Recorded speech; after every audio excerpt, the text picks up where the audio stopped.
James Stewart as the six-shooter.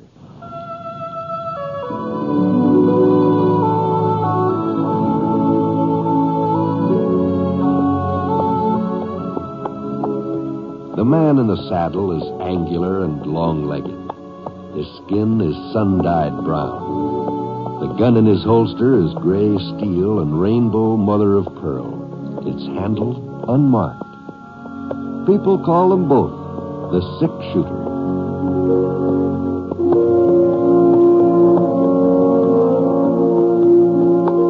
The NBC Radio Network presents James Stewart as the six-shooter, a transcribed series of radio dramas based on the life of Britt Ponset, the Texas plainsman who wandered through the Western Territories, leaving behind a trail of still-remembered legends.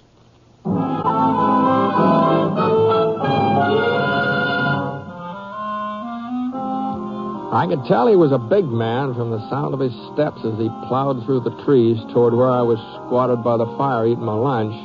Finally came into sight. He's almost as broad as he was tall, with bright red hair and a great big thick mustache that kind of curled up at the corners. Well, he sure wasn't any cowhand. Not with those duds he was wearing. Long black coat and light yellow breeches. Looked like he'd been wearing them for quite a spell, too, though. Mud all over the pants and a tear in one of the coat sleeves. He seemed cheerful enough, though. At least the grin he gave me was so broad it showed off practically every tooth in his head. Lots of gold there, too. Howdy, mister. Hello. Mind if I warm myself for a spell? No. Go right ahead. That sun just don't give off much heat. What time you make it, mister? About noon. Maybe a little later. Hey, that grub sure smells good, don't it? Are you hungry? Well, not hungry exactly. Starved would be more like it. Why, you help yourself to what's left of the beans over there. Oh, thanks, mister. Thanks a lot. Worked up quite an appetite since breakfast. You traveling on foot, huh? Yep. Not from choice, understand? Not sure. from choice. Oh, yeah. Had me pony. Finest little roan you ever saw. I lost him, though. Oh, by George, those beans are tasty. Well, you lost your horse? Yep. Last night. Poker game over to Jackson. Oh, poker. Oh, yeah. Well, you're a gambler, huh? Well, the way the card's been running lately, I ain't so sure. I see. But if I had to go broke somewheres, I guess Jackson was as good a place as any. At least it's within walking distance of Clover Fork. Well, that's quite a walk. Don't I know it. I ain't got much further to go, though, have I? About 15 miles, I think. Well, I reckon I'll make it somehow. You acquainted with Clover Fork, mister? Some. I've been working on a ranch not very far from there. Usually get into town every week or so. That's where I'm headed now. Well, then, maybe you can tell me where I'll find my family. My wife and son, that is. Their name's Proctor. What? Proctor? Well, they're still living in Clover Fork, ain't they? That's where they'd moved to last time I heard. Janet Proctor, that's my wife. Boy's called Ted after his grandfather. You know him, mister? Yeah, I know Ted. Oh, I'll bet he's a whopper by now. Why, he must be, well, let's see, he's going on 12 years old. He's a good-sized boy, all right. And what about Janet, mister? She's still pretty? She used to be pretty as a picture when she was a girl. Yeah, well, as a matter of fact, Mrs. Proctor's dead. What? Yeah, she's, it was over a year ago now, pneumonia. Janet? Dead? Yes, I'm very sorry, Proctor. It's funny they didn't let you know about it. I reckon they tried. I ain't an easy man to reach. I keep moving around. Yeah, well, to tell you the truth, I didn't realize that Ted's father was still alive. I sort of got the impression that you were dead. Poor Janet. She sure never had much of a life. It was my fault. My fault more than anybody's, I guess. But I just couldn't do no different. I tried to settle down, get a steady job. It didn't work out. Some men aren't meant to stay put. Yeah? Now, it wasn't that I really left her, you understand. At first, he used to come back whenever I had a winning streak and got some money ahead. And as time went on, I kept staying away longer and longer until, well, it's been 7, 8 years now. She wasn't living in Clover Fork when I last saw her. She told me she was fixing to move there. I thought sure I'd be around this part of the country before now, but, hell, there always seemed to be another card game to keep me away. Mm-hmm. Well, Ted's all right, you said, huh? Yeah, oh, yes, he's fine. Last time I saw him. Who's looking after him now? Well, your wife's sister. He's been living with her the last year. Amy? Why, she's just a girl. Oh, she must be getting on to 30. 30? Well, ain't she married yet? No, there's talk, though. Fred Baker, he's a real nice fella. He owns a ranch right outside of town. Well, how's Amy managing? She don't have no money. Well, I guess you didn't know it, but your wife had built up a pretty nice little dressmaking trade, and Amy took it over. Woman folks say she's real handy with a needle. Oh. Ted does his part, too, odd jobs after school, things like that. Oh, you'll be real proud of that boy. Yeah, sure. Well, I guess I'd better be moving along. Well, I'll just clean this kettle out with some sand here. I'd like to offer you a ride into town, but my horse is losing a shoe. I don't think you could carry both of us. Oh, that's all right, mister. That's all right. Yeah, thanks for the grub. Oh, don't mention it. Say, well, doggone it. I don't know your name, do I? Oh, it's Ponset. Not Britt Ponset. That's right.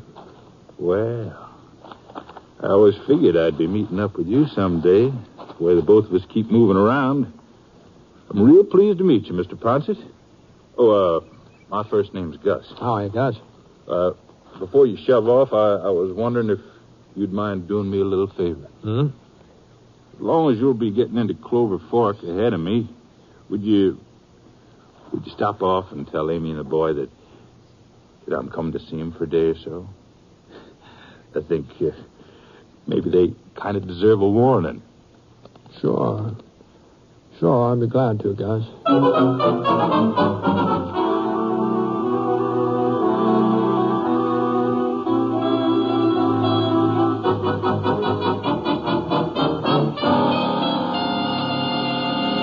Fred, it isn't fair. He's got no right to come here. Not after all this time. Well, Amy, he's Ted's father. He was Janet's husband, too.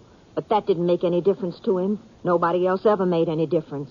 Now, all of a sudden, he remembers that he's got a son. Why didn't he ever think about Ted before? No, don't get yourself all upset over it. He's only passing through. He'll just be here a day or so. That's what he said. What will it do to Ted? He thinks his father's dead. He would. Oh. I had to tell him something, Britt. When Janet was so sick, he got the idea that if his pa was here, she'd get better. I could hear little Teddy praying. Every night he prayed that his father would come home. And when he didn't, and Janet died, well, I told him Gus was dead. I said that was why he hadn't come. And for all I knew, it was true. For all I knew, he was dead.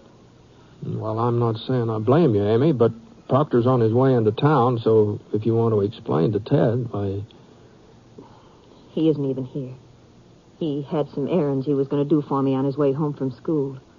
I imagine he'll... Oh, that'll be Mrs. Peters. I promised her I'd have a dress ready for tonight, and it's barely started. Oh. Hello, Amy. But Gus. You were expecting me, weren't you? Yes, but not yet. Not so soon. Britt said you wouldn't be here until later. Well, made better time than I expected. Sodbuster give me a ride in his wagon. Oh. Well, come in. Howdy, Mr. Ponset. Nice seeing you again. Hi, Gus. My. You turned out real pretty, Amy. Have I?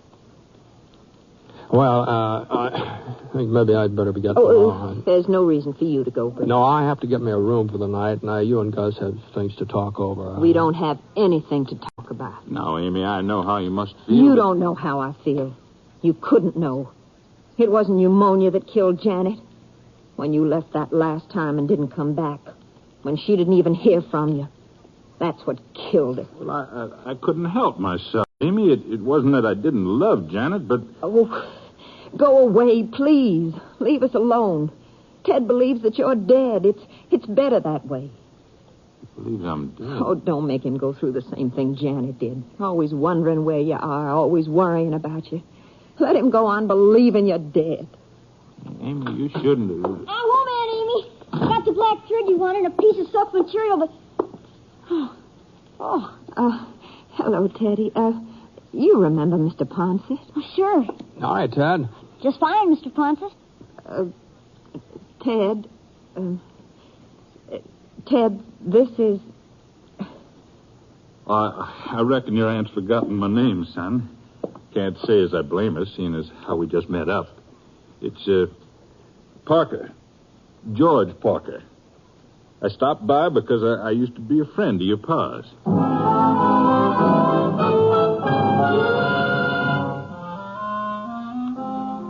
Well, Gus Proctor carried it off pretty well, too. Sounded real convincing. The only mistake he made was saying that he'd known Ted's father. Well, sir, that youngster cut loose with a whole passel of questions. And from then on, Gus had a pretty hard time keeping up the pretending. He kept trying to leave, but it seemed that he just had to stay for supper. Ted wouldn't take no for an answer, and Amy, well, she had to go along with him. Finally, Gus agreed, but he made it plain that he wouldn't be staying in Clover Fork overnight. Well, I went over to the hotel and got myself a meal, my room. Oh, Amy had invited me to supper, too, but I told her to make it some other time. After I'd eaten, I settled down in the lobby. The usual poker game was going on over in the corner. So I sat around for a while. And just as I was getting ready to go upstairs, I saw Gus come strolling in. Good evening, Britt. I was hoping you'd not gone to bed yet. Yeah, well, I sure was thinking about it, Gus. How was the supper? Oh, it's first rate, first rate. Amy's a real fine cook. She's a fine woman, too, Britt. She's done a good job with the boy. Well, I never heard anybody say otherwise. You went on playing dead, huh? I must say I wrote myself a mighty pretty obituary. You did? Yeah. As far as Ted's concerned, he had just about the greatest father that ever lived. Mm-hmm. Why did you change your mind, Gus? Why didn't you tell him who you really were? Well, Amy was so set against it, and, I don't know, I figured maybe she was right. Ain't as if I was going to be with him or be hanging around town, but, Yeah? I did sort of promise to stay over another day. Oh? Well, the boy wants to go hunting tomorrow. It's Saturday. He don't have no school, and he ain't never been hunting with a man, Britt. I guess I owe him that much. Yeah, sure. The only thing is, if I'm going to stay over, well, I'll need me a little stake. Now, I'm not asking for a loan, you understand? Well, not without offering security, anyhow. You noticed my stick pin, didn't you? Yeah, I noticed it. Well, it sure looks like a genuine diamond, don't it? Oh, it ain't, of course. It's just glass, but I've fooled I really fooled more than one jeweler with that pin.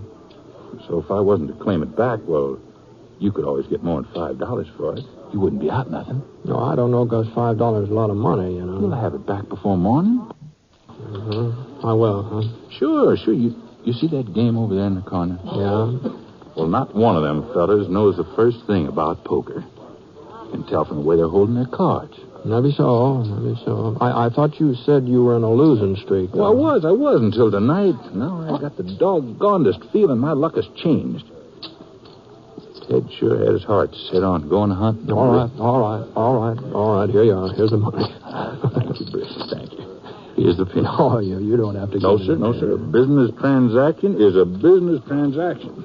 Now, here, you take it. Say, by the way, what did you tell Ted about yourself? I mean, about this George Parker you're claiming to be. Oh, I said I was a no-good, no-count, roving gambler. Oh, I see you did, huh? Well, I had to tell him some truth, didn't I? Yeah, I guess you did.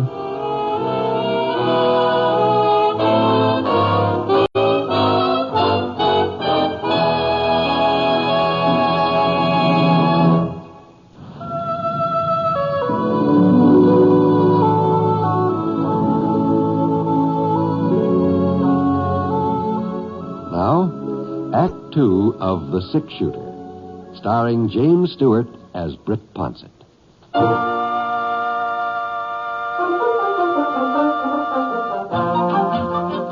Well, Gus paid me back first thing next day.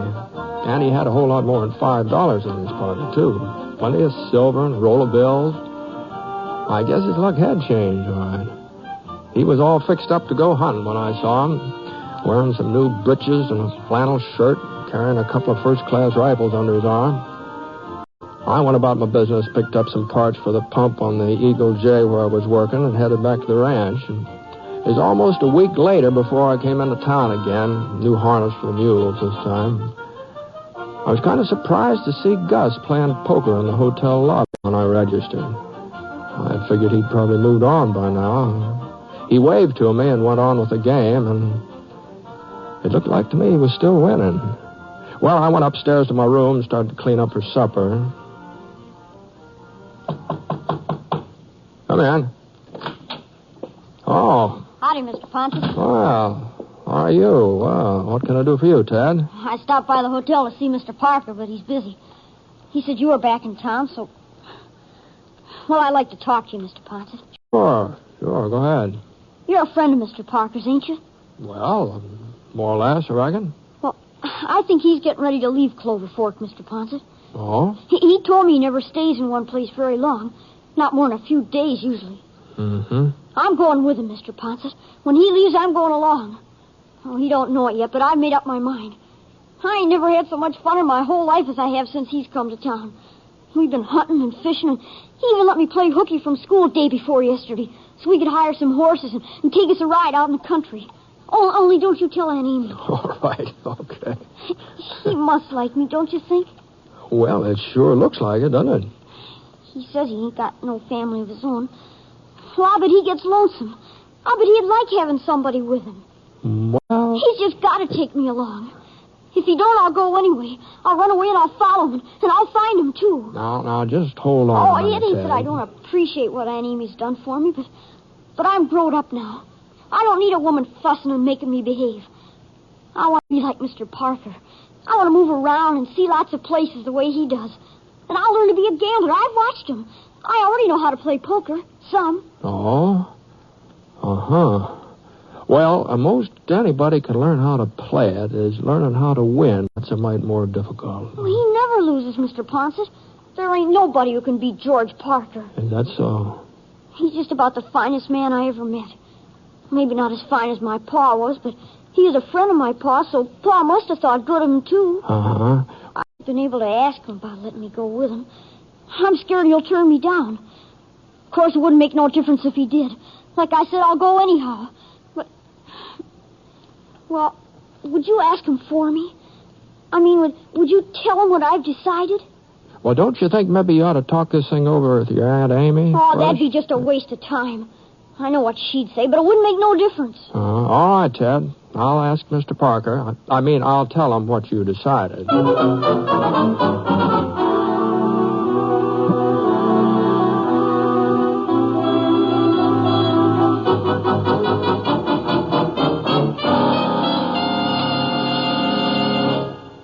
I'll be doggone. So he wants to go off with me, huh? Well, I guess that proves something. Ted's my son, all right, and I guess maybe somewhere down deep inside, he knows it. Maybe so, Gus. Maybe so. I don't know why I never thought of it myself. Well, ain't no reason why I shouldn't take him. Oh, I sure don't know of any. Why not? When I was his age, I'd already left home. He'd just be following in my footsteps. Except in this way, I'd be around to look after him. Yeah, and he's a pretty big boy. He must have had some schooling by now, probably enough. More than likely enough. Well, now, I don't know about that. Well, of course, it won't make much difference, Gus, as long as he's going to be a gambler. What? Oh, yes. That's what he's set his mind to being, a gambler. Well, he ain't going to be no gambler, Britt. You think I want Ted to have the kind of life I've had? You think I'm proud of myself? Man wants his son to do better than he's done. Any man wants that. Of course he does. I could settle down, get a job again, make a real home for him. And then later on, I could let him know who I really am. That I'm his pa. Yes, sir. Yes, sir. That's just what I'll do. Sure, yeah. What's the use of trying to fool myself? I couldn't work steady or stay put. I couldn't do it for his ma. I couldn't do it for Ted. I'd be moving on inside of 6 weeks. Well, I guess it's up to me to lay down the law to him. You know, he's a real determined youngster, Gus. He told me he'd run away and follow after you no matter what, and I believe him. Oh, he'd come back to Amy soon enough. You know, you didn't come back when you were his age and you ran away, did you? Well, he ain't me. And he ain't going to make the same mistakes I did. Well, maybe a good talking to will set him straight. But right now, you're his idol, Gus. Finest fellow that ever lived. Next to his dad, of course. He said that? That's what he said. Britt, I can't be nobody's idol. And I don't want nobody following my example. Least of all, my own boy. I'm getting out of town tonight. Right now. Now, you know, kids have pretty good memories, Gus. Some things they never forget. And some people, too. Even after you're gone, he'll still want to be like you. No, he won't. Not if I... Hey, look, it's still early yet. I'll have time for a couple of hands of poker before I go. You don't play, do you, Britt? No, not very much. Sometimes I kind of enjoy watching.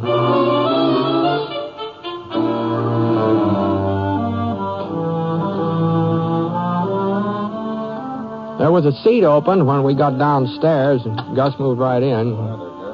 Boys sure were anxious to have him play, especially Bart Finch. Seems he'd lost quite a bit during the last week, and he wanted a chance of getting some of it back. I stood by Gus's chair watching the play. He was just about holding his own the first few minutes. Then along about the fifth or sixth hand, I noticed he sort of tensed up.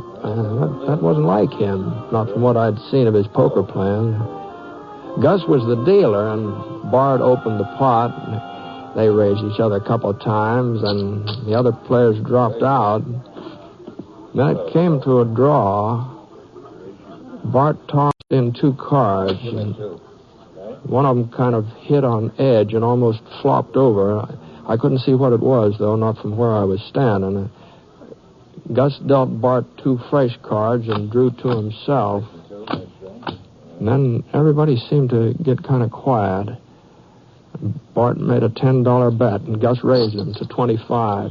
Bart came right back with another raise, and Gus upped it again. And, that pot got to be about, $300, I think. Well, finally Bart called. All right, Parker. What do you got? Well, let's see. Looks to me like about 2 pair. Huh. Well, that just don't happen to be the full house. Well, it might. It might. Hmm? You see, Finch, I got 2 pair of jacks. What? There you are. 4 jacks. Keep away from them chips, Parker. Well, what's the matter? You're not cheating me out of this hand. You're talking crazy, Finch. Oh, listen to me, boys. I threw in 2 discards. One of them was a jack. There's only 4 jacks in the deck. Oh, he's all mixed up. That must have been the last hand. Well, they're the discards. There's supposed to be 4 of them. 2 from me, 2 from him. There, now, what did I tell you, boys? Only 3. He dealt himself my jack. That's how he's been winning all week, too. That's how he got our money.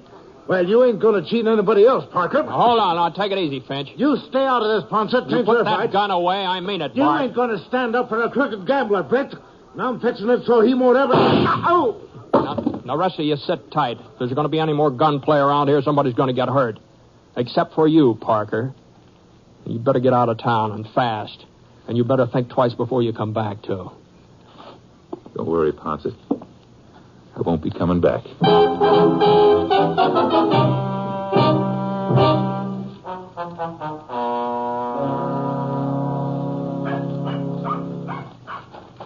Mr. Ponset! Oh, hello, Tad. I've been looking all over for you. It ain't true, is it? What they say about Mr. Parker? He didn't cheat at poker. He couldn't have. Well, I'm afraid that's how it looked. I don't believe it. I won't. He isn't that kind of man. He just isn't. They Well, even say that you told him to leave Clover Fork and not to come back. that's right. Honest, Mr. Ponset? That's what I told him, Ted. You mean it really happened, what I heard? It happened all right.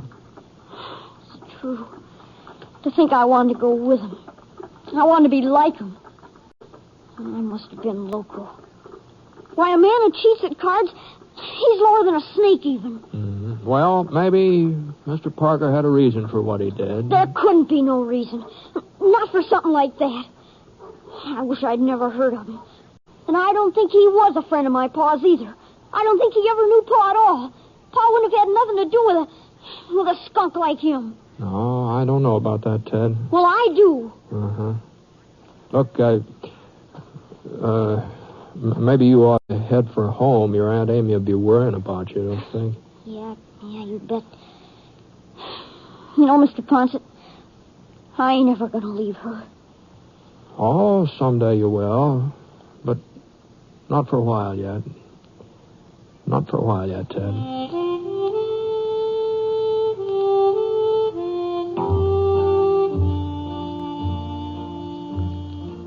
Well, it was plain as day that pulling a stunt like Gus did in that poker game, he was bound to be found out. Any card player would know that much, let alone a man who makes his living gambling. Of course, I told Amy what he'd done and why he'd done it.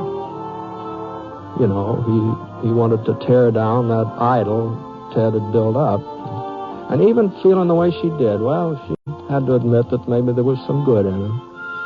She and Fred Baker, they're married now. So Ted's got a father to take him hunting and fishing.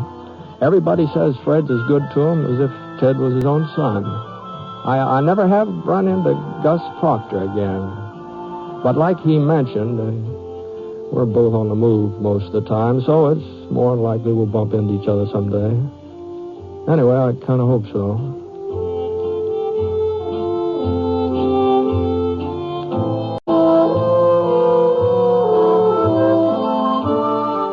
The Six Shooter is a transcribed NBC Radio Network production in association with Review Productions. It is based on a character created by Frank Burt and is written by him. Mr. Stewart may currently be seen in the Universal International picture, The Glenn Miller Story. Others in the cast were Shirley Mitchell, Dick Beals, Barney Phillips, and Robert Griffin. Special music for this program was by Basil Adlam, and the entire production is under the direction of Jack Johnstone. All characters and incidents were fictitious, and any resemblance to actual characters or incidents is purely coincidental. By the way, you'll be interested in knowing that the Six Shooter has been chosen for broadcast to our men overseas through the facilities of the Armed Forces Radio Services. This is John Wall speaking. Listen to Jan Murray in Sunday at Home on the NBC Radio Network.